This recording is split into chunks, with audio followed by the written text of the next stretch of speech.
it's not about a quick solution, right? This is actually like a lifestyle that you're taking upon yourself. Like spirituality or really getting to know yourself, these aren't necessarily things that are outside of life. They are life.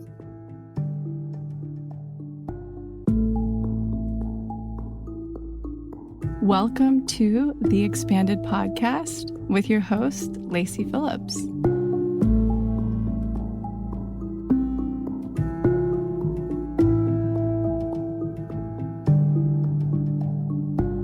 As a leading manifestation advisor with a process that's, radically different from the old New Age model, mine is rooted in psychology, neuroscience, and my energetic gifts. I created this podcast to help you expand your subconscious limiting beliefs about the potential of deserving the manifestations you're calling in.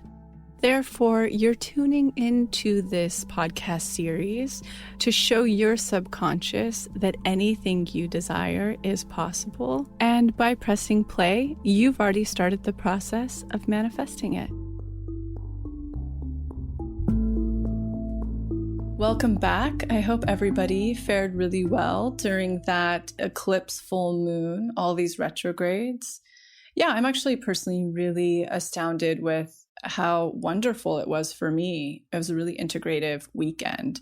I know it's hitting everybody differently. I was prepared to be Chicken Little with a pan over my head, keeping myself safe if the sky was falling, which wasn't the case at all. It was really peaceful and beautiful, very heart-opening and healing. I've energetically stepped back for the last little bit because I've been preparing my body for our first embryo transfer this month. So that was me up at the retreat house, laying pretty low, relaxing, nourishing deeply. Max came and joined me for the weekend, and we just kind of did this work, TBM, and watched some really informative documentaries and enjoyed nature. And we're just staying in a really peaceful and open state. So that's what I've been up to. I feel like the things that bring me a lot of joy during this time are brands and whatnot that inspires me. But I have sort of a mini one here to share a couple of cool things to put on your radar. The first is, I think by now, anybody who's been listening for a while knows that I'm the biggest fan of Agnes Badu. She's actually been on the podcast. We'll link her below. You can find anything I'm mentioning down below. It's just stuff that I've been into. And particularly, I want to share her bag because I ended up reaching out to her and just saying, I just got this ping in a deep imagining. And I went, I need her bag in suede, the sack too. And so I reached out and I was like, are you doing these, Agnes? Can you do that? And she was like, I've never done a full suede before. I've been actually, really trying to source that material. And because of this, she found the right material. And therefore I have the very second, she has the first suede sack too. But what I want to put on your radar, everybody, for the fall, I just saw on Instagram that General Store will be carrying her belt sack in suede. So it's a light suede, a tan suede. It's so beautiful. So I'm putting that on everybody's radar. If anybody is in the bag realm, I love her bags particularly because they act as my entire bag. They're my overnight bag that I pack up to take up to the forest house with me because I already have clothes there. It's the bag that I take to the store or the farmer's market with me and I load up with, with all of my food. It's what I carry my computer in and when I'm having to go to meetings. So it's actually a really versatile and awesome bag. So putting that on your radar, and anybody who's into the belt sack, which is so cool, just know that General Store will be carrying that in the fall. I saw that. So wanted to put that on your radar. Also a really cool brand that you might not be familiar with, or you may be. I actually had one of their bags, and I hope I'm saying this totally correctly, but Cesta. It's awesome. They have the black lunch pail. So those two bags have been the ones that I've been carrying all season, and I love them because they're a mission-driven brand. They're sustainable, and so what they do is they support the work of 1,400 female artisans in Rwanda, Africa, and they're so beautiful. And I had one of their other lunch pail bags that I actually wore last year to Max's brother's wedding, and everybody asked where I got it, and then I went for their black bag. So that's linked below if anybody's looking for a really cool two accessories. Accessories are my favorite. I think for me personally, they really project my authentic code. in the sense that I like to dress masculine and have really beautiful feminine accessories, or vice versa. I'll dress very feminine, but use masculine accessories. And these two are actually the perfect combination of both. Another thing I want to put on your radar is this really affordable sandal that I saw on my friend's Instagram. I'll link her Instagram here so you can see it, someone wearing it. But as soon as I saw them, I was like, I'm buying those. And they're called Nomadic State of Mind. And it's the Kaima Camel 2, linked below. They're kind of this woven, really cool sandal that I think everybody will dig. So that's linked if you want to check it out. Two more things. Last year on the podcast episode with Andy Mant, the founder of BLUBlox, you heard us talking about the light bulbs that they're putting out. So very low blue light, Lumi light bulbs, and they officially have them. And so I have them now. I've been testing them. I love them. One's for daytime, one's for evening. They're fantastic. So anybody who is into the blue blocking as I am, which I know many in this community are at this point.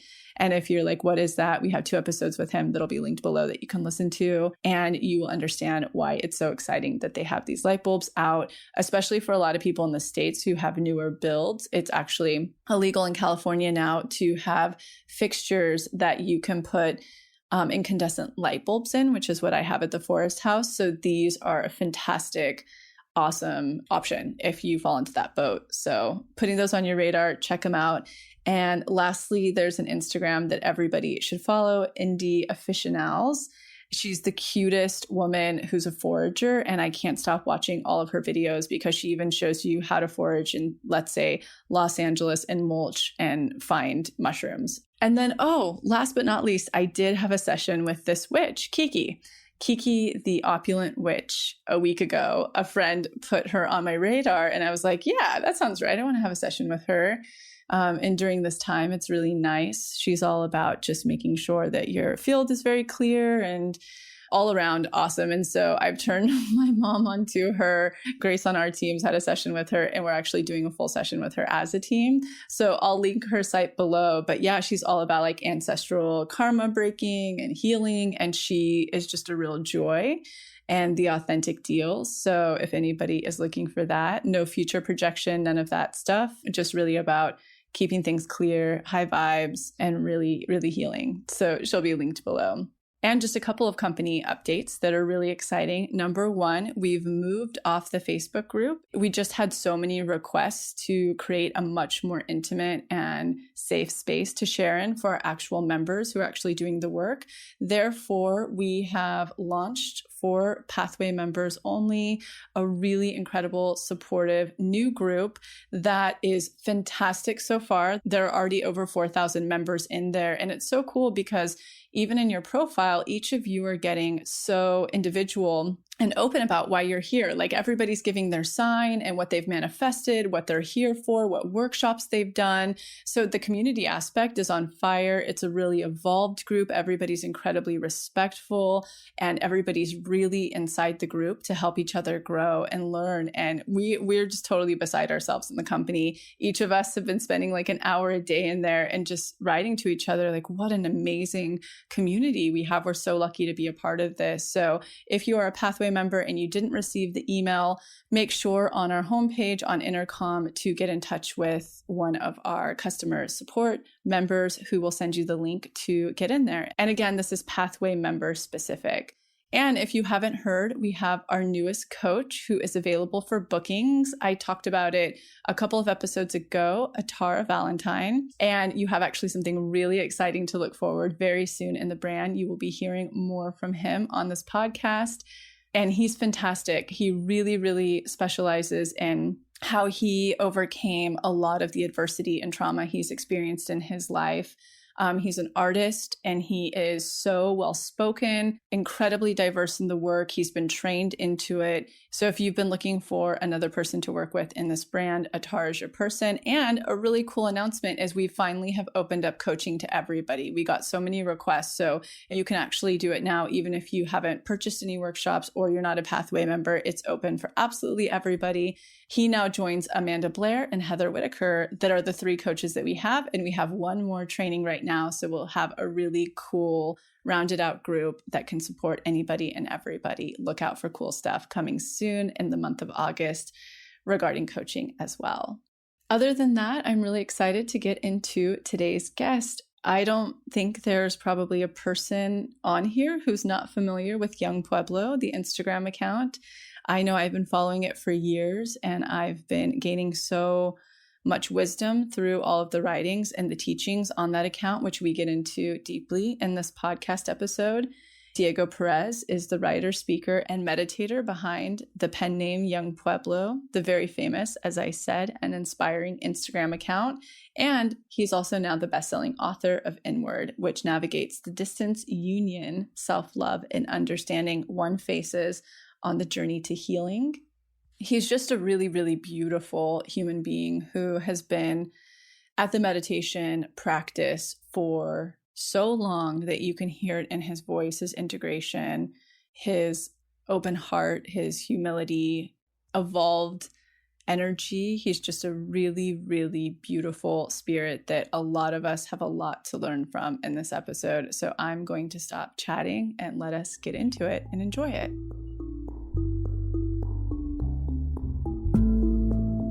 So looking forward to this conversation for such a long time now. And the first question that I pop into with everybody is, what is your cultural background and upbringing? It's interesting. I think it's a real mix of things. I was born in Ecuador, in the city of Guayaquil, and I came with my family to the United States when I was about 4 years old. So I definitely think of myself as Ecuadorian-American. I think it's a good mixture of both. And I grew up in the city of Boston, so I think part of that is also just like living in an urban environment. So I think a mixture of those three things.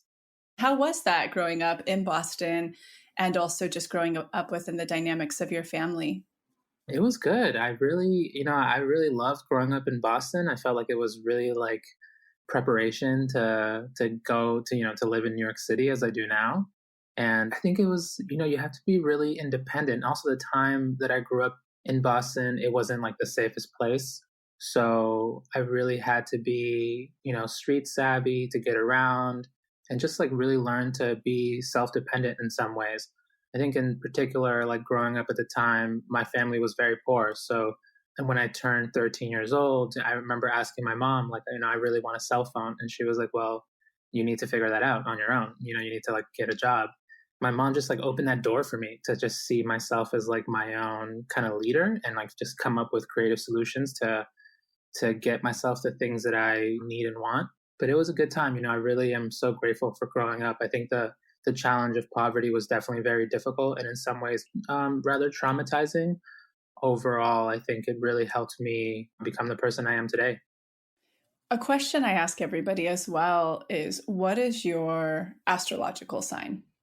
I'm Sagittarius. Oh, fantastic. That actually makes a lot of sense. I follow your work closely, and that makes quite a bit of sense along with your spiritual practice. Before we get into all of that, I've had the opportunity now to listen to you on multiple other podcasts, and it sounds like you had a really pivotal rock bottom. Maybe tell us a little bit about what led up to that and that experience. Sure. I think the really big rock bottom was the summer of 2011. There was, just a number of causes going into that effect where I basically was just ignorant of myself. Like I didn't know what was happening inside of myself. And because my like internal dynamics were unknown to me, it led me to just reinforcing patterns where I was seeking pleasure to the point where it became pretty destructive, where I became really unhealthy, in my body, in my relationships and friendships with my girlfriend. And it just sort of kind of culminated and in one particular evening where I was like on a bunch of drugs and just feeling really terrible. And I felt like I just hit this rock bottom where, I really felt like I was dying. And my life felt a little more expanded in that moment. Like I felt like I could see more of myself really clearly. And in this moment of like intense agitation arose this like pretty sharp clarity. And I realized that, like I didn't want to live my life this way. I felt horrible and I don't want to die without being, nowhere near my own potential. I think from that moment on, I really started, I put away all the the really heavy drugs and started really being honest with myself. I think that was like the main primary step to getting to know myself. And I really practiced honesty and started building better habits and did that for about a year. And then I started meditating, which really kind of took the whole healing learning process to a whole nother level. I love what you touched on, that you started practicing honesty and healthier habits. What did those look like before you had that ping to go do your first meditation retreat? Yeah, I think I was curious. I've always been like inclined towards like, reading and trying to understand the world. So when I brought that lens to myself, I was like, okay, well, why do I want to smoke so much weed? Why do I want to like go to parties all the time? Why can't I just sit with myself? And I brought that curiosity inward. I started noticing that whenever I would feel this tension, I started going through this questionnaire with myself, like, what's happening right now? Why do I not want to be alone? And that radical honesty just illuminated all these different parts of myself. And I started seeing, like, oh, I actually have a lot of issues with anxiety and I have a lot of issues with sadness. And they have been multiplying for a very long time. Honesty itself has been just like the most primary powerful tool. I think that in and of itself really showed me my own power.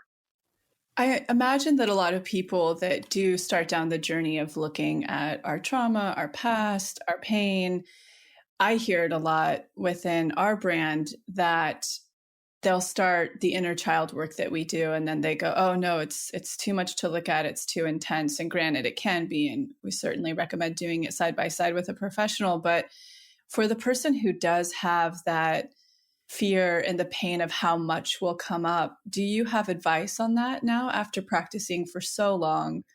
Just how you started to have the courage to take a look at that and sit with it and feel it? Yeah, I think it's really interesting because the mechanics of our mind, they're structured in the same way. The contents of our mind are very different. Our minds work similarly, but the histories that we all carry are so different. So people who have enormous amounts of trauma, they may want to like ease into this work. And I think there's a place, like a special place, and it's rather subtle, but you can kind of find it out after you start trying a bunch of different techniques and you start kind of feeling out, what's actually challenging me without overwhelming me. And I think that's a pretty special point that people want to find for themselves because, right, the technique that I'm practicing right now is working for me, but it may not necessarily work for everyone else. It may be like too much or something like that. So it's really important to just find that sort of middle path for yourself and then start moving from there. And it was interesting because in the beginning, my personal middle path was just being honest. And then after I was practicing that for a year, then it was like, okay, now I feel ready to meditate. There's so much dense conditioning and so many layers of trauma that you really need to find your own point of entry into this internal work. But the good thing is that there are so many techniques out there. And I think it's such a special time for this whole field of like getting to know yourself and expanding your perspective and really letting go and doing some serious, serious healing. I couldn't agree with you more. And I think that's a wonderful segue into tell us about your first meditation retreat, how profound it was, and what you walked away with from it. It was fantastic. I mean, I can say that now that it was fantastic because, it's like on the other side of the fire. But when I was like in it and actually doing it, it was just one of the by far the hardest challenge that I had ever encountered. And I remember most of that retreat, I spent it trying to figure out and convince myself that it was okay for me to leave. And the only reason that I really didn't leave was because this was pre like Uber and, Lyft times. So I was in the middle of nowhere in Washington State. And I had gotten a ride there and I was living in Portland, Oregon at the time. So I had gotten a ride like an hour and a half north. But the person that I'd gotten a ride with, like I had no way of communicating with him because it was a silent meditation retreat. And I knew that he wasn't leaving. So I was basically stuck. I was like, I could leave, but then I would be in the middle of nowhere and I would have no way to get out. So once it really dawned on me that I was wasting so much time trying to figure out how to leave, I'm in day 7. And then it just hit me, I'm here and I'm not going to leave. Let me just try my best. And from then on, I stopped adding all this tension to the process and started just, going with it and doing as best as I could. I was probably meditating like maybe like 6 hours a day during that course. And you really can meditate up to like 10 or 11 hours a day. Even though I was putting in all this like, shoddy effort, I ended up getting amazing results. And I really felt how much less dense my mind was at the end of it. Like my mind felt like it had lost 100 pounds. I felt like I learned so, so, so very much. And I think I was 2 years out of college then. And I felt how in 10 days I learned more than I had learned in 4 years of college.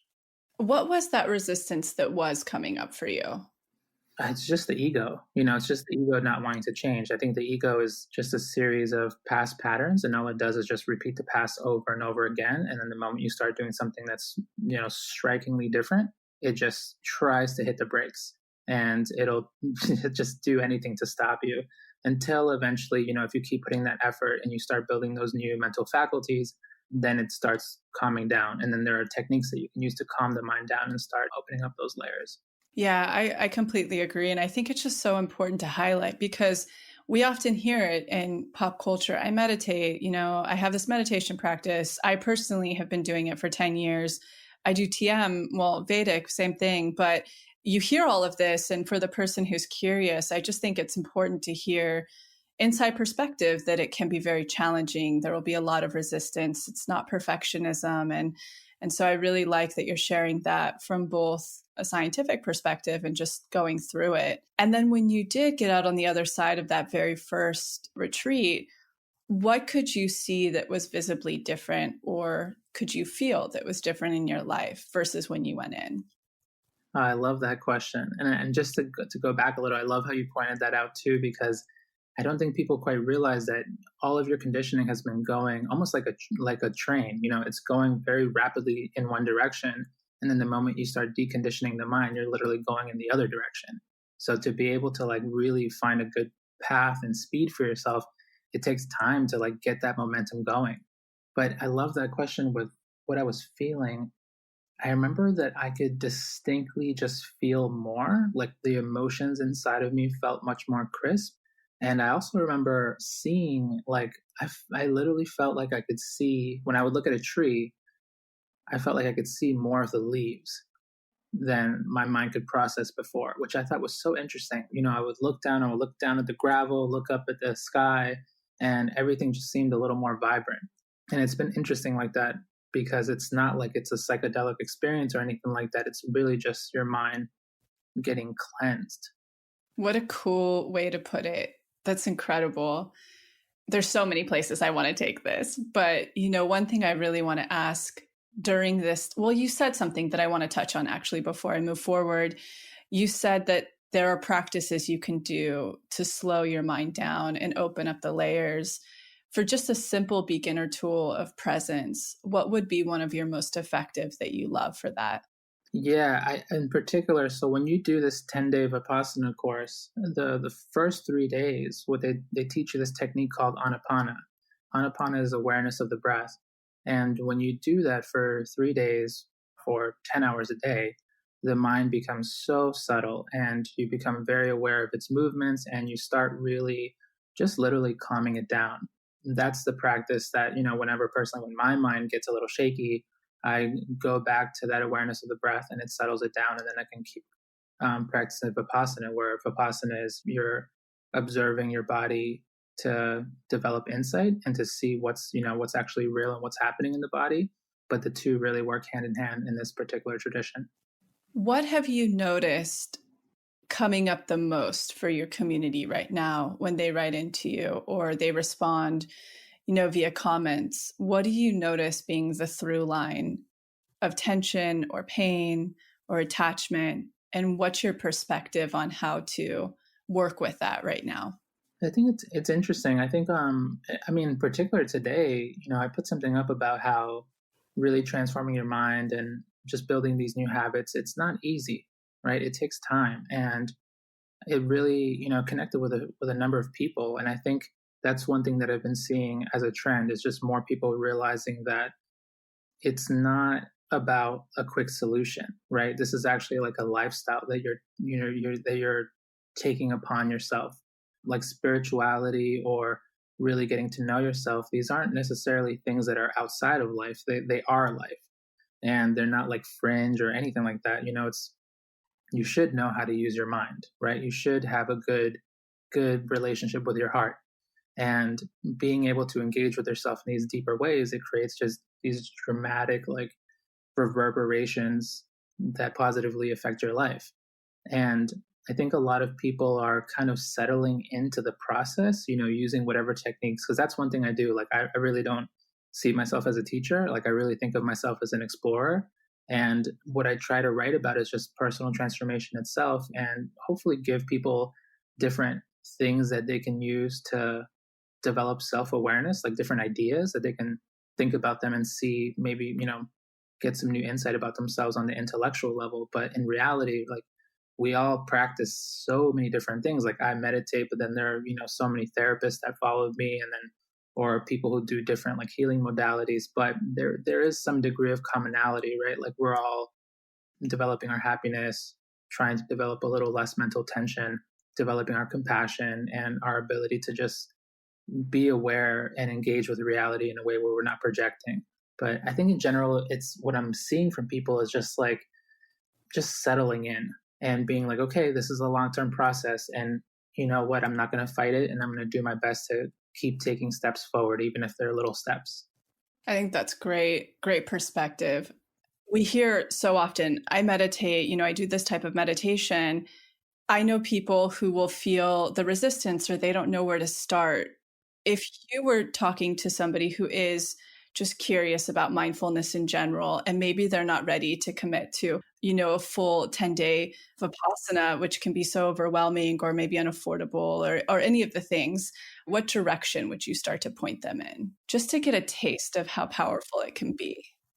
I actually don't try to guide individuals. One thing I did today was I asked people, what is it that's helping you let go and grow and heal?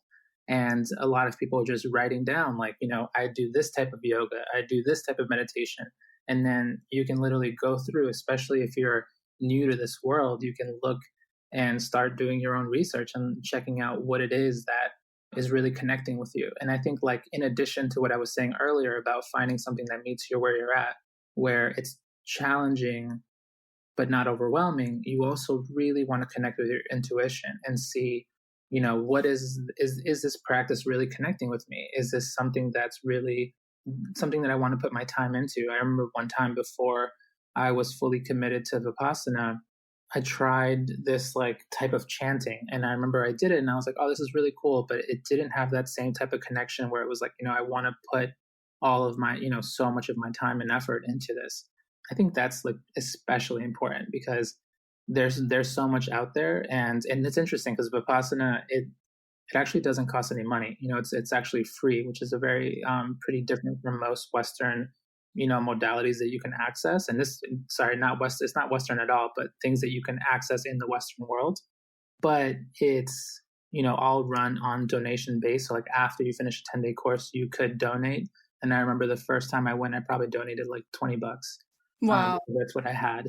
But it's beautiful because it's a place where like people go and all they want from you is to like to be happy, and then you just go back out into the world and you do your best. But it is difficult because 10 days is a very long time, and also different techniques, they reach different depths of the mind. So I definitely respect people who when they hear about this practice and they're like, oh, that's not for me, that's totally fine. But there definitely is something out there for you. And even if it's as simple as developing honesty or through some type of therapy, what are the things that we're doing when we're working with a therapist? We're developing honesty, we're developing self-awareness, and we're developing like this ability to come forward with our truth. And those are extremely important, mental faculties that really need cultivation. I love what you said. And I think it is so important to individualize and really listen to yourself. I think you had so many important touch points in everything you said. I had no idea that it was donation based as well. And I've really had it on my schedule to really try it. I've always wanted to try it if and when I get pregnant and really sit with myself in those moments and during that transformation. So thank you for sharing that. When you have a trigger arise, and of course you've been practicing for a very long time, but when you have a trigger arise in your life or that feeling of true attachment in the moment, how do you tackle it? I love that question. I think the first thing is that I try to notice it because, like, sometimes you're rolling in it, right? You're just kind of like all of a sudden you're angry or you're like, and a lot of times I think one thing that happens is that when you start meditating a lot, and this has been the experience of like me, of my wife and I, right? We've been meditating since I started in 2012 and she started in 2013. And we put a lot of hours into meditation. So we're not like irate people. Like if we're angry, oftentimes I'll find myself very quietly angry inside of my own mind. And all of a sudden I'm like rolling in anger or like, creating these stories. And the first big step is self-awareness is like, oh, right, I'm actually being really silly right now. And just like not chastising yourself, but like almost like that's what I do is like having fun with myself. And I'm like, okay, wow, that's pretty silly. And I'm just, making my mind denser because I think there's a really important difference, right? You do want to be like, if a difficult situation has happened in life, then you definitely want to give yourself time to like patiently process and figure out what is your best next action. But that's pretty different than just like rolling in these like really dense reactions and just kind of making your mind heavier and heavier and heavier and literally just hating on a situation or a person or something like that. That's not, productive or helpful at all. And in all actuality, all you're doing is strengthening your own reaction for future aversion and anger. And so what I basically jump through is like self-awareness and then bringing myself back to the present moment. And that's as simple as reminding myself, oh, right, like I'm in my thoughts. Let me come back to like what's happening right in front of me. But I'm not always successful, like I have a lot of growth to do myself. Yeah, ever growing. Aside from meditation, so many people are obviously experiencing these times so differently. What Hmm. have been other self care tips that have kept you even keeled during this time at home? Like you're saying, taking little steps forward that you can while being present. What have been those for you? Well, meditation is definitely the big one. So I meditate like an hour in the morning and an hour in the evening, and those kind of function like the pillars of my day. But in between that time, I've been trying to be much more in touch with what I want to accomplish and making those goals actually achievable. One thing I'm trying to do pretty consistently is just read. Not read, the many many articles that are released every day, but to read actual books, to read books Hmm. that I know have been on my list that I've been really excited to read, but then for some reason because I'm so busy or I think I'm busy, then I don't end up doing that. So trying to just give myself small victories by like sitting down for like anywhere between 20 minutes to an hour to actually read, to spend the time I want to spend to actually make ginger tea because I know my body loves it. And when I have ginger tea, it really, really helps like my whole day be better. And just making sure that I kind of just fulfill these tiny little goals so that the rest of my day is better and so that my tomorrow also starts off strongly. Ooh, I'm curious, what is on your book list right now? Well, right now I've been steadily chipping away. I'm reading this one book by Annie Lamont, who it's called Bird by Bird. Have you read that one? No. It's basically instructions on writing and a little bit about life, like her life philosophy. But she writes so beautifully about writing, and but does that through the lens of like her own. It's like a memoir essentially. It's gotten me really excited because I have more writing projects ahead of me. So I'm trying, before I get into like a really big project, like I'm always trying to improve my skill as a writer. So my editor told me I should definitely read that. And besides that, I've also been reading this really exciting book called October about the Russian Revolution in 1917, and it basically just breaks down that whole year.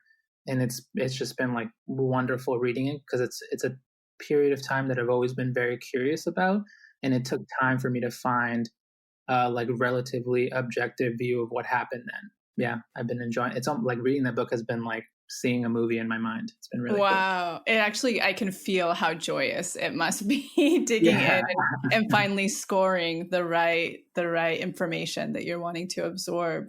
Right. If you were to give your own definition of attachments and ego, how do you describe it or analogies around it? Sure. Oh, that's such a cool question. So when I think of attachment, I think of it as the moment when wanting becomes craving. And that's the definitive aspect of attachment, because through craving, we develop the clinging that becomes attachment. And, it's fine to like want things in life, but how do you go about wanting them? How do you go about attaining your goals? If you're trying to attain your goals in a way where you're constantly developing tension through the process, and every time you don't get what you want, you feel miserable, and you basically make your happiness dependent on a future outcome, then you're deep in attachment. You're deeply attached. But if you're working in a wise manner where, yes, I have these goals, these things I want to accomplish, and whenever I don't accomplish them, I go back to the drawing board and I keep trying, and you do that whole process with a relatively balanced mind, then you're working just fine. So to me, the moment that wanting becomes craving, that's really it gives birth to attachment. And ego is, I think of it just as, it's a giant collection of all of the information that we have captured from the past. It's really just like an accumulation of our perceptions, our reactions, and everything that we're feeling, but feeling sort of in a blind manner, if that makes sense.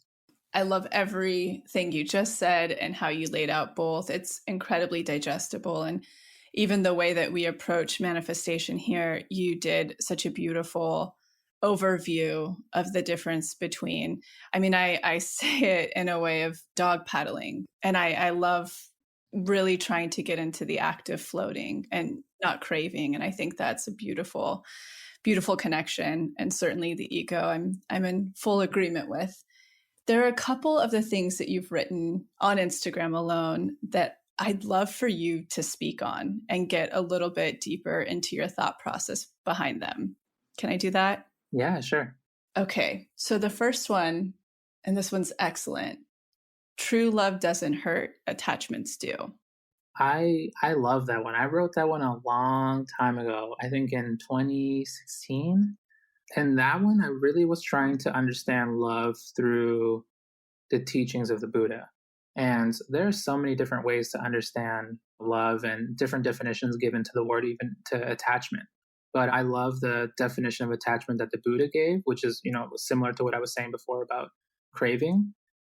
And to me, when I think about love, attachment is sometimes, that word itself is sometimes confused with the word connection. And I really see like I'm developing a deeper connection with someone, but I can do that without being attached. But the moment that I get really attached to wanting things, and not just wanting, but craving for things to be a very precise way, then I'm just filling the relationship with attachments. And that is eventually going to hurt, because at some point, life is a series of movements, and eventually these movements are going to reveal that everything you want can't come to be. And especially the things that you crave, they can't come to be. So you're going to feel hurt, and that pain is going to come from your own attachments. And it's interesting because I've been maturing that thought and thinking a lot about how it is true, like in a relationship, especially a very loving and long-term relationship, there are these voluntary commitments. And I think that's what makes relationships really strong, when, I'm not necessarily trying to put expectations on you and I'm like, you have to do this X, Y, and Z, and it comes off as a form of controlling. But instead, you can have these sort of consistent moments where you're checking in with your partner and you're trying to touch base on, how can I best support you? And instead of someone telling you what to do, you're volunteering and you're saying, what can I do to support you? And that creates a situation where there is much less friction. And I think, to me, that creates a lot more harmony, and, both of you end up supporting each other's happiness in a much deeper way. Sounds so healthy. I love it. And here's one that we get this question in a different form, and I love how you lay it out. How do you know when the healing is working? When you can breathe normally and think calmly during moments that used to make you feel tension. Yeah, that's a big one. That one was also written a while ago. I think like 2017 maybe, or maybe a little earlier. And I think that was just like the basis of progress, right? Like when you're, because life, you're not going to stop bad things from happening, right? Like you're like there will always be these like uncontrollable aspects of life, and that's absolutely fine. But if you can manage to get a deep understanding of your mind and a better relationship with your mind, then the things that used to hurt so much will start hurting a lot less. And your reaction to what's happening will stop being so intense. And I think that's really important because, absolutely, there will be people who we come across or who we've come across in our past who have done terrible things to us. But once we start really understanding that the hurt truly begins with our perception, and then our reaction to that perception makes that even worse. We can start peeling back those layers and kind of slowing down that process so that we can not feel such an intense thing, because we don't realize that every time we have very, very intense emotions and really just any reactions in general, we're accumulating these imprints in the mind, and they're affecting the way we not only see the world, but the way we will behave in the future. This one is excellent. Your emotional history impacts your daily behavior. Letting go of these old patterns allows you to think and act in a new way. Yeah, so that one's definitely touches on what I just said a moment ago, because and that this one really took a while for me to realize, because it is something that can be so subtle that you don't quite realize how the past is sort of pushing itself into your present, and how if you have like commonly reacted with whatever your defense mechanism was, whether it was like anger or fear or disassociating or whatever it could be, once these difficult situations happen, you will tend to react in a particular way. But then if you've reacted so many times, then you're going to be much more likely to feel that same reaction over and over. And we don't quite realize that your first initial impulse when something difficult happens, that's just the past. That's not your authentic you. When you take a moment to process and you're starting to really see the patterns that are flowing around in your mind, and you're like, okay, right, that's the past me. Okay, what do I actually want to do now? And you give yourself that moment to really pause and process the situation mindfully, then you can come forward with like, how do I actually want to be in this moment? And then the authentic you comes forward. Agreed, wholeheartedly.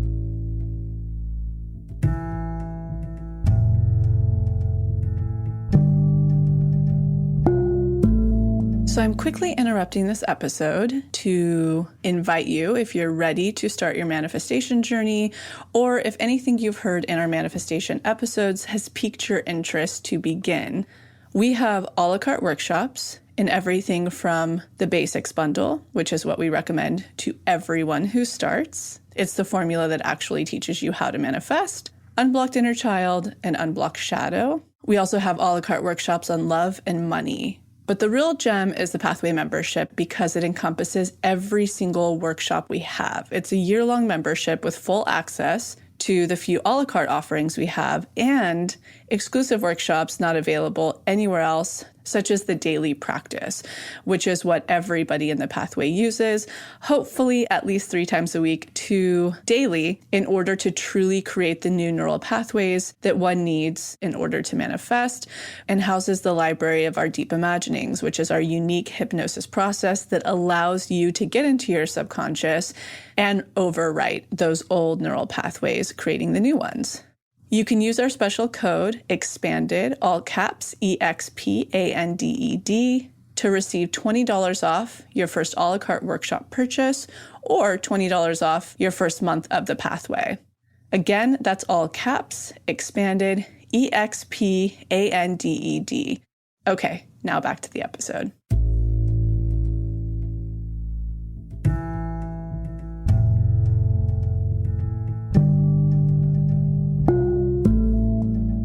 There's this concept when I even find myself in this.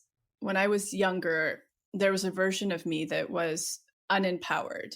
And it was definitely one that was angry at prior circumstances and very attached, and a lot of ego going on, and angry at current circumstances, desiring and dog paddling towards a future experience. And in the work you've done for yourself, what is your definition of going from, and the word victim is very triggering, so I want to say unempowered, to a version of yourself that feels empowered now? What does that look like, and what makes that difference or that transition in perspective? So there was a pretty big transition. When I was about 15 years old, I got to have multiple experiences where I got to see how powerful I could really be, especially with a group of people. So like I was in the world of activism and organizing in the city of Boston when I was growing up, and I got to really see like when people put their mind, literally like the creation of an idea, and then actually physically it becoming real. And not the type of thing where I'm just like making something with my hands, but where we're sort of pushing society to give us what we want. And I got to see that process be successful over and over. And that really just made me feel so much more empowered. And the way I see my power now coming into action is basically those moments where, when you feel the old you cropping up and you really want to just take the easy route. And I take those moments as a challenge where I don't want to like quit on myself, where I don't want to give up and just like do the easy thing. What I found is that there's so much more effort, without like pushing it and being too hard, that I could put into like these different aspects of my life where, there was a lack of effort in my meditating practice that I was totally unaware of, that only in the past few months have I come to realize that like, oh, I could actually do this a little bit better. And the same thing with my writing. I've been realizing that, have I ever really tried my best? I'm not sure. Let me try and see what that actually feels like. And I think that to me is like really awakening my power, and even like adding a little more structure into my life has helped me like feel a lot freer and a lot more, like just getting a little bit closer to my real potential.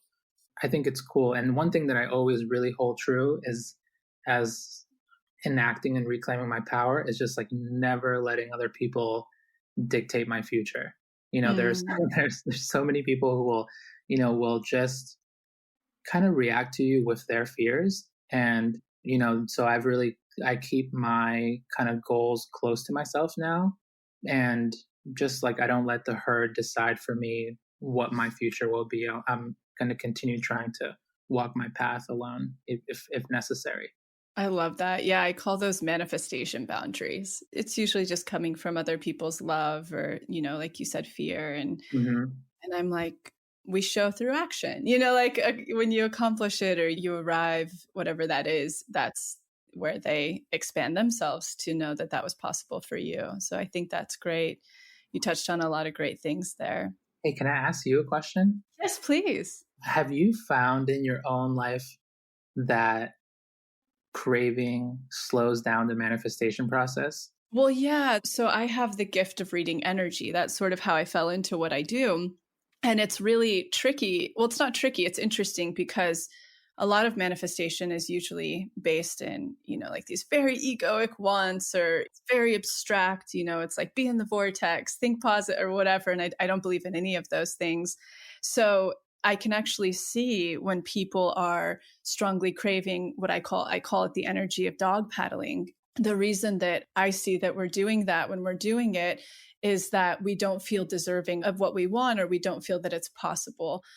We haven't seen to believe that it's possible for ourselves. So therefore, there's that level of like you're talking about, like chasing or craving. And in fact, it's when you are in that place of complete worthiness or floating or deservingness, or you totally know that it is possible. And we use neuroscience and psychology in our work through simple neuroscience and mirror neurons. You've seen to believe, you've shown your subconscious based on everything that it's picked up in the past and all the limits that it didn't believe were possible. It's now seen to believe through what I call expanders, other people who have gone on to accomplish what you want or they embody or are successful in. And when you have all of those factors in place, there's no need to do that anymore, to crave or chase or dog paddle. So in fact, it's a force of magnetism. It's literally magnetizing what you want to you. And I really believe that God, the universe, whomever we're each connected to, is really here to help connect us with everything we're wanting. And even more so, I actually believe that it's really a journey of consciousness, that the reason why we're doing this dance with God, the universe, it's just to get back into that totally whole, authentic, worthy of self that we were born as, and through pain and shame and programming, we build up the ego. And when we start to delayer that, that's where the universe is really rewarding us, is that we're starting to get back into that true authentic self, and from our core self, starting to get clear on what our soul really wants and desires. And the more we get there and the more empowered we are there through what I call blocking or expanding, there's no real dog paddling, no real craving. It's just existing. Wow. I love that so much. There's such a strong parallel between how you broke it down and how I see it within my own mind. Before I came onto this podcast with you, I was asking myself, because I know a lot of your work revolves around manifestation. I was like, I've seen how the process of purifying my own mind and literally doing this deconditioning work has made it much, much easier for things to come, for things to just like pop into my life. And it's something that I found really interesting. And I've also been thinking a lot about how, like vibrations attract like vibrations. And if I'm like purifying my own, then it's going to be a lot easier for me to just, realize, okay, what is it that I want next? Or what goal am I trying to accomplish next? And really allow my aspirations to just line up and become really clear. And then at the same time, let them go. If I keep my aspirations in the forefront of my mind and I'm thinking about them constantly in a way where I'm becoming fixated, then I'm just adding tension to the process. But if I know, I'm like, okay, this is where I'm going, and I can just have that idea of like, I understand my trajectory, then I can just work without putting so much tension into the process. I love it. Intention energetically is exactly the right word. That's exactly it. Because the way you just framed it, if you are in tension, it means A, you don't believe it's possible, and B, you don't feel deserving of it. So the more that and I love the term you're using, purifying and cleansing your mind, the more that and I call that the more you're becoming your authentic self, you're clear from that place, like that true authentic soul place of what the next thing is that you need. You're there, you're already, you know what I mean? You're already connected with it. So I'm so glad you're recognizing that in your own practice, because I really believe that's where it's all at. Yeah. Oh, that's so cool. And it's been interesting too, because as soon as I've been like dealing with my cravings, it gets to a point where it's like what you want is less. And it just kind of also speeds up the whole process too. And my main thing now that I've been really working on is being happy now. Right. Even though I have these goals, even though there are these other things that I want to accomplish, like be happy now. And then stop worrying about the future so much, and stop thinking about it as later, but at it as right now. How can I best approach and engage with this moment? I love that. Every morning in that vein, I don't believe in things like superstition or doing superstition. There's a lot of that in manifestation. And every morning before the shower, it's a practice of mine where I'll jump up and down, just like thanking for everything in my life right now that I genuinely am just so grateful for, from how I feel to, my family, my home. And it's a way to take inventory. And again, it had, like, for any listener who listens to this podcast, it's nothing to do with manifesting quicker. It's just for exactly what you're talking about, like bringing back to the present time of my life and my moment that I'm in, that I am so happy and grateful, and for what I have and where I'm at right now. And I think it's just important personally to do that for ourselves too. And I personally am somebody who is very quick in my nature. So it's something I kind of need to anchor me in, because things happen so fast for me, or things I want now come very quickly, that it's simple for me to be on to the next, that really helps me stay here and so thankful for being here and surrounded by everything that I've consciously called in and wanted to have that I have now in every aspect of my life, not just on the material plane, but like even being the person that I've always wanted to be and being that Right. now.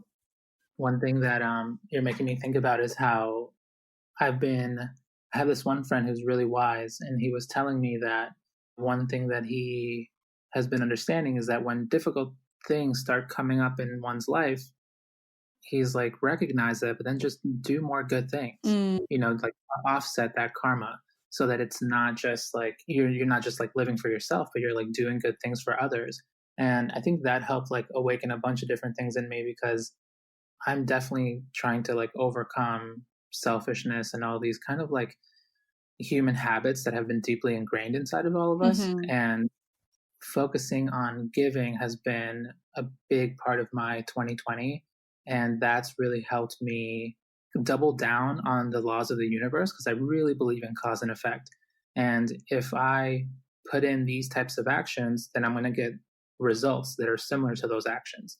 And focusing on just giving has brought this like different type of abundance to my life where I'm not giving, and I'm not just talking like material things, but like just encountering good people and encountering like different opportunities. And it's innumerable, right? The different ways that good things can come to you. But by focusing on doing good things, especially as selflessly as possible. And I think that's something that people shouldn't necessarily feel too bad about in the beginning, that it's fine if you're doing good things and you realize that there's a self-interest to it. Because even in the act of doing it, then you're still doing something to decrease the ego, because the ego itself, it doesn't actually want to give. So if you're finding a way for you to give, then that's great. That's a starting point, because eventually through the act of giving and cleansing the mind, purifying your mind, getting to know yourself, then the ego will become less powerful and your consciousness will become much more clear, much more powerful. And then that act of giving will become slowly much more selfless. And then that'll bring, a whole new level of good things into your life. I agree with the flow aspect. And like you're saying, like in manifestation energetics, when we're doing it from not a place of self-interest or because we feel we have to be a good person, or maybe we've taken that on through religion or whatever, I call them pings. There's this intuitive moment that will be communicated to you to like, do this now, go here now, check this now. And so I get them often, and I'll get pings even during COVID. I've had many pings of exactly who I need to go and financially support or help or anything like that, or who needs emotional support.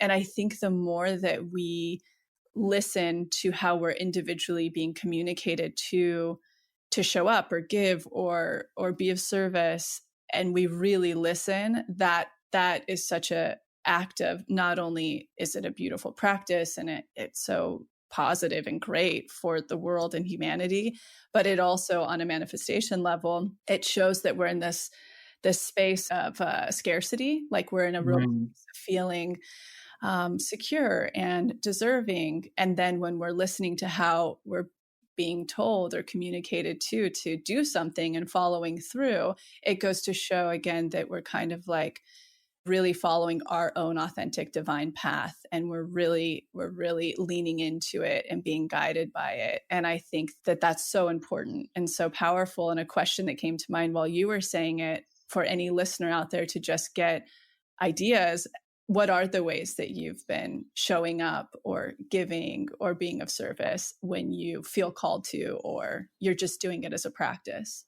Yeah, I try to keep that mindset as often as possible. I think my wife and I have been pretty fortunate. She's a scientist, and I'm, luckily inwards doing well, and it's selling copies.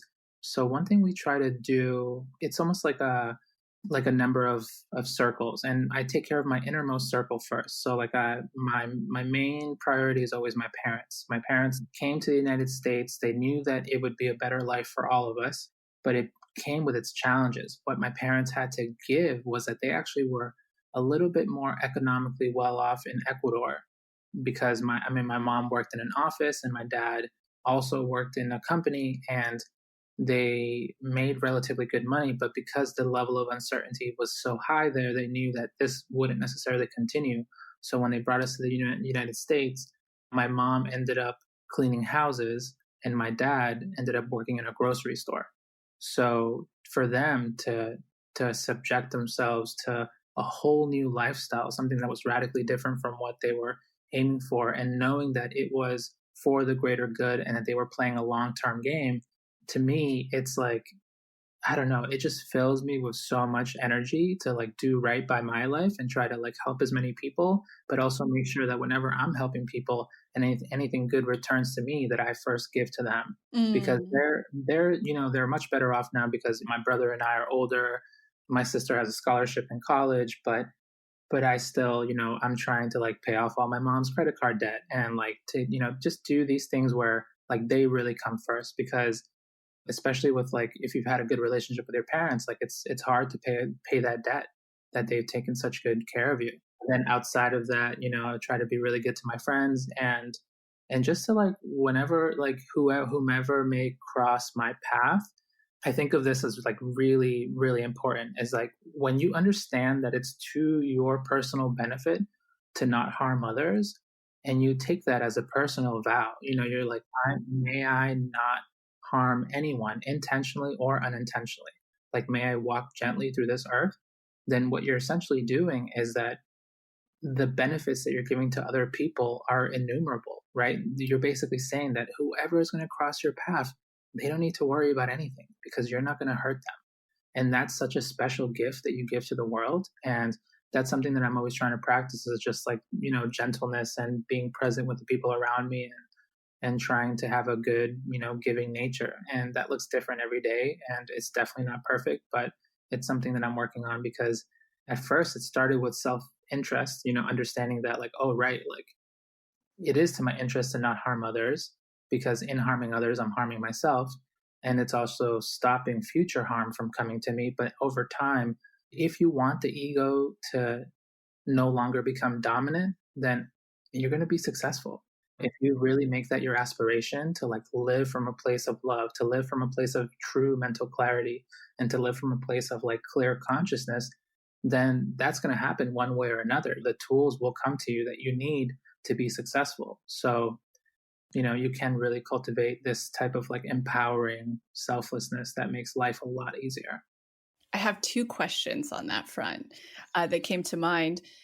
One, when you first took that vow, in what ways were you tested, and how did you actually find the tools, how to address it? So maybe the testing could have looked like anything egoic and triggering. And then you had to, in that moment, after taking that vow, come up with the tools. Like you said, they'll come to you. Can you give us an example of what that looked like? Sure. I think what immediately comes to mind is, I think over the past, like, I think I personally had that vow for a long time. I think since I started meditating and really understanding the laws of cause and effect, and just seeing how, the things that I do are really going to circle back and affect my life. So I need to be aware of that. But one thing that I try to do is be really gentle with the power and like effect that I have, especially now that like, the Young Pueblo account has become so big and there's so many people reading my work. Like, I try to be very gentle with the way I comport myself on the internet, and that I'm never harming anyone, but I'm actually randomly helping people. So one thing that I really like to do is, like, I know that the reason that I am successful is because random people that I never asked to share my stuff decided to share my stuff. Mm. And that like really helps just bring more attention to this work that I'm doing. So something that I'm always trying to do is like what you were saying, whenever I get that ping, and it's like, oh, like search the internet and find awesome stuff and share it without anyone asking me to. So like, I love the fact that we were given the tools of stories, because they're very low key. You can share a story and a bunch of people will see them, and the next day they're gone. And they, you can still have your grid. It can still be whatever it is that you want it to be. But one thing that I'm actively trying to do is just like find a lot of like writers of color, or like women who are like making incredible stuff, and just like share their work. That always feels really like the right thing to do, because yeah, it's kind of like in a way paying it forward for like the people who anonymously helped me. That's so cool and beautiful. And it's a great example of how we could all implement our own version of something like that into our lives. That's very cool. You mentioned your book. It's out and about. I know many people who love it. Tell us about it. Oh yeah, this is actually like a pretty good manifestation story. So I think after I started meditating, after the third course that I did, I really felt like I was very aware that I had a long way to go. Like I have a lot of growing and letting go, but I felt like I was learning some things. And I was also understanding that real healing was possible. And especially like we're talking 2013, 2014, the whole wave of wellness like wasn't really real yet. It wasn't really powerful yet. So a lot of people still, were stumbling upon the fact that you could really deeply heal yourself. And to me, I was so like, it was kind of like shock and awe that I actually felt better, because I didn't really, I just felt the pull to go meditate and practice Vipassana. I wasn't really like so keen on the effects and had no real idea of how big the effects would be. So to me, I was like, oh, wow, like I was so shocked by the fact that this could happen. And then also understanding that other people who were doing other techniques were also getting real results. So to me, that was so exciting. And I was like, I should put together this like a little book about just like going through my own process and hopefully sharing things that may be universal and other people may feel really resonant towards. And I knew that I wanted to write this book, but I knew that if I first put together a manuscript and I handed it to publishers, that they would just laugh at me and they wouldn't like take it seriously. So what clicked into my mind was, if I share it on the internet and I start, developing it and sharing it on the internet, maybe it will connect with people and then it'll win people over. And if people like it, then the institutions will come later. And I found that to be so completely true. Was like once there were like enough people who really liked it, then publishing companies were reaching out to you and they're like, hey, do you want to release a book? And that's how it really kind of came together. Was I just spent like 2-3 years on Instagram, just kind of like honing my craft and figuring out what my voice is and what was the real message that I was trying to put out there. And through that sort of experimental phase, more and more people kind of gathered around and were following along. And then it became big enough that companies were reaching out to release Inward. And it's so funny because I've been approached for 2 years now to do a book, and talking about that ping process, I keep, like October again, we'll revisit and kind of talk to the publishers and agents and stuff. But I haven't had the full download of what it looks like or what it's going to be. And so I haven't done it just to do it. I think that's so cool that you had the inspiration first and then you took it upon yourself to bring it to the people in a sense. It is actually a very great outline of manifestation. And again, being in that authenticity and not the craving, right? Like you Right. really, Yeah. and so I think that's really cool. And yeah, I'm trying to listen to the same thing as well. I see a lot of friends who run out to do the book just to do it or for the validation or and I'm like, I have no interest. I love what we have going on right now. And I know it's going to be a real labor of love. So I need to have the download.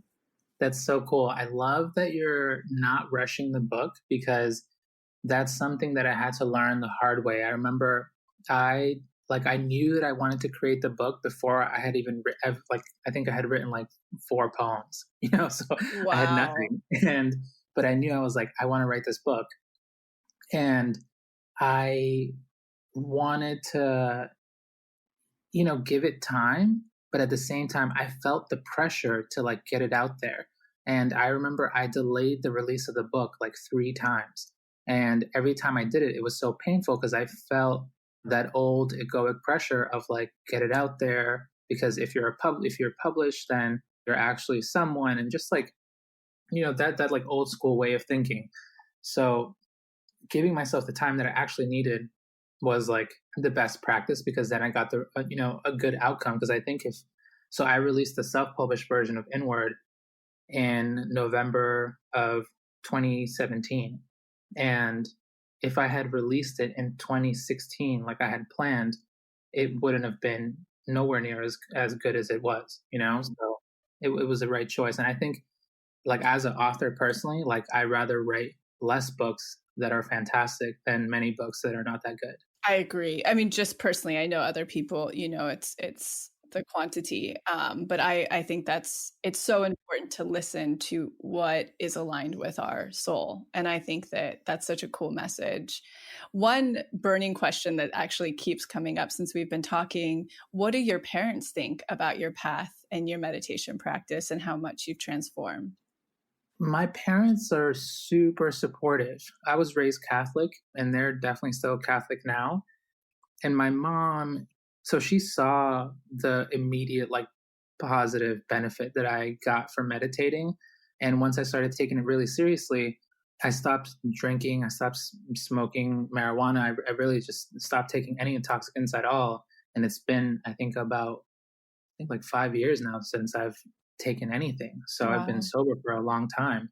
And she saw that as an effect of the meditation.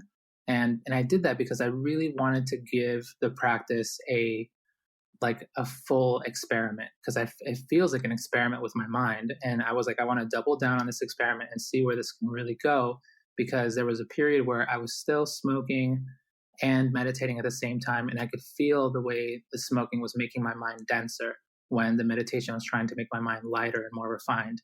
So I was like, all right, well, this has to go, because I want to really see how deep we can take this. But my mom, she understands that, like, that this is, my mom, she loves a good saint. And there are, like, all these saints in, like, the Catholic cosmology, and she sees this just as another path to, like, sainthood. So she really respects it, and I think one day she'll also try it, but we'll see. But they're really supportive, and I'm really lucky. I think I'm grateful that my parents were who they were, because our biggest struggle as a family was struggling with poverty. But my good karma came in my parents and their morality. And, like, my parents would, my parents had nothing, and they would give so much even when they had nothing. And then that, to me, that's like left such a big impression on me. And I'm glad that my good karma came in the way of having good parents, because together we faced that, like, difficult time of being so poor together. And now we're at the other end of that. It's so beautiful. It's just such an arc of beauty and evolution. It's really inspiring. What can we look forward to? Obviously, a new post on Instagram that's always inspiring and thought provoking, but what else can we look forward to or check out? Yeah, I have a number of projects in the works. I've been pretty quiet the past 2 months, obviously, dealing with the pandemic on my own and trying to, like, maneuver everything. But I'm actually going to start a podcast that's going to be out sometime this summer. Excellent. Start recording the first season, and I would love to have you on my podcast.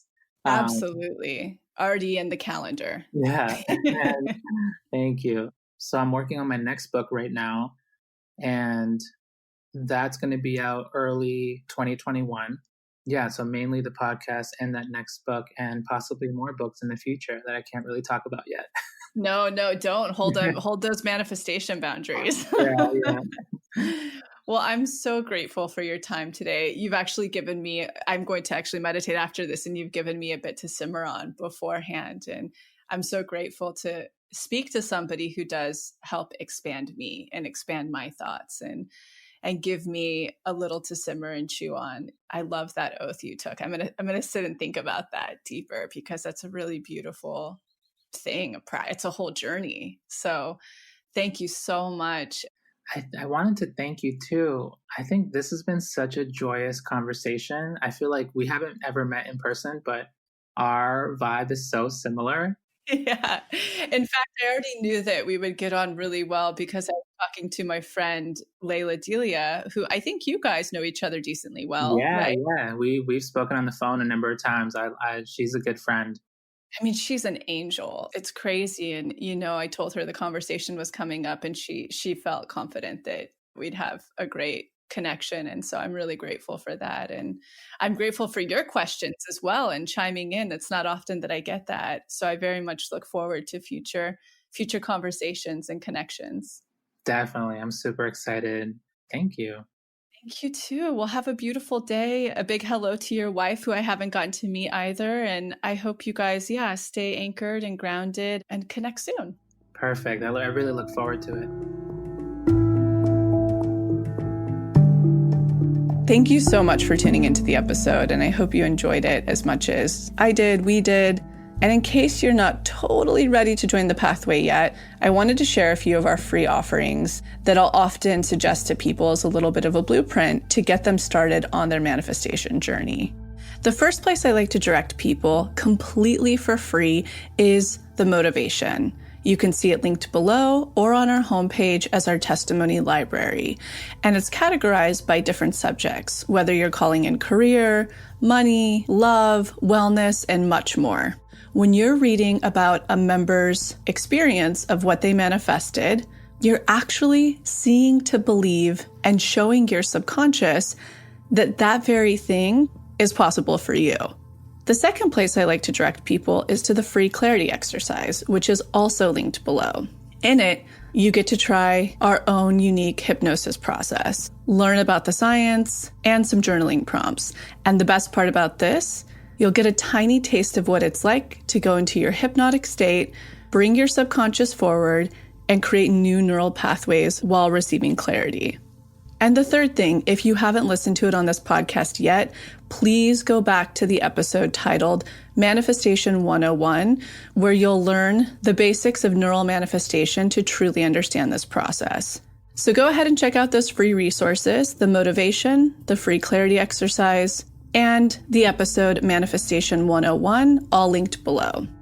And in an effort to make sure to have representation in this process series, go ahead and submit any process testimonials you have, especially to our LGBTQ+ community, our BIPOC, as well as the Ys, which is anyone in the community who is 45 and over. All right, we'll be back next week.